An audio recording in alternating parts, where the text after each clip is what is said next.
Hello, Frank. Hello. Okay, we are going to get started with Mike Trudell.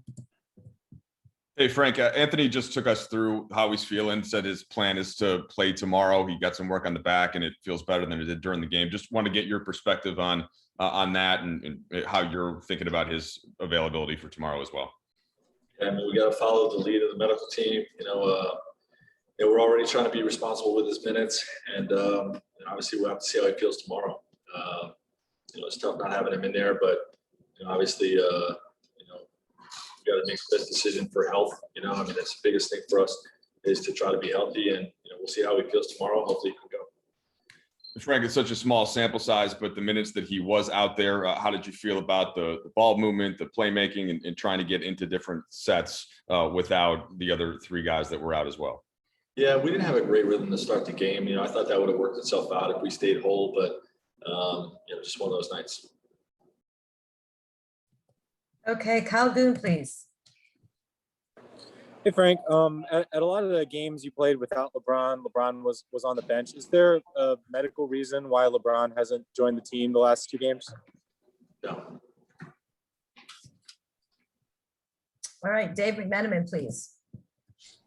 Frank, part of the end result against the Nuggets that led to the win the other night was your defense really standing out tonight. The Clippers score something like 55% overall, 41% from three. What'd you make of your defensive effort as a team? Yeah, better in the second half, but they shot the heck out of the ball in the first half. Made 11 threes. Some we were there. They made guarded ones, and some we just got too much into our rotations. Our scheme is predicated on trying to minimize rotations as much as possible. But they got some elite players over there that require double teams, and we have to be sooner to get to the 3-point shooters. Sooner than we were tonight. It's top of the scouting report when you play the Clippers, the best 3-point shooting team in the league, and we didn't get that under control in the first half. Dan Wilkie, please. Frank, you guys have had sort of that level-headed, next man up approach all season long when things have gotten weird or gone wrong.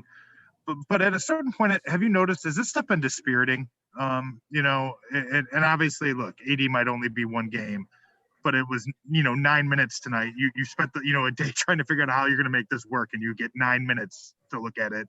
How have you guys handled it? Yeah, we're hanging in there. You know what I mean? No one's feeling sorry for themselves.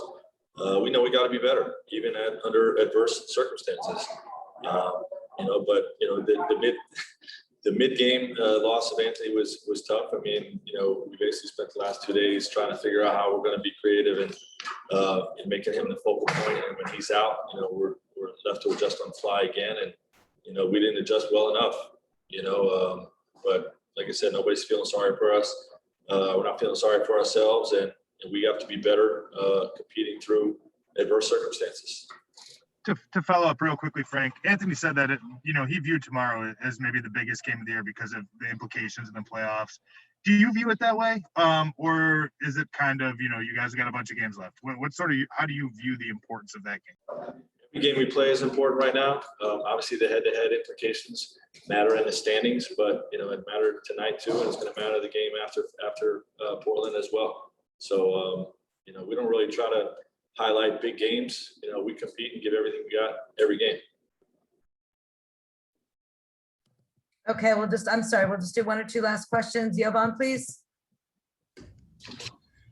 Hey, Frank, before the game, you mentioned the possibility of different guys having importance in different series and kind of going with different looks. I'm curious, Wes led the bench with 27 minutes tonight, and I know part of that was probably because you guys were shorthanded and AD got injured, but do you view this as a Wes matchup with his perimeter defense and just ability to match up with their wings?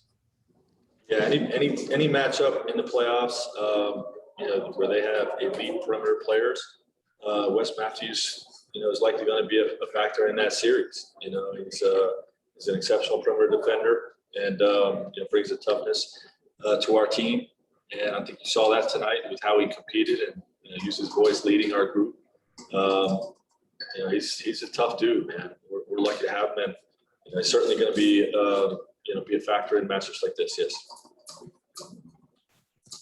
All right, and last question, Bill Orm, please.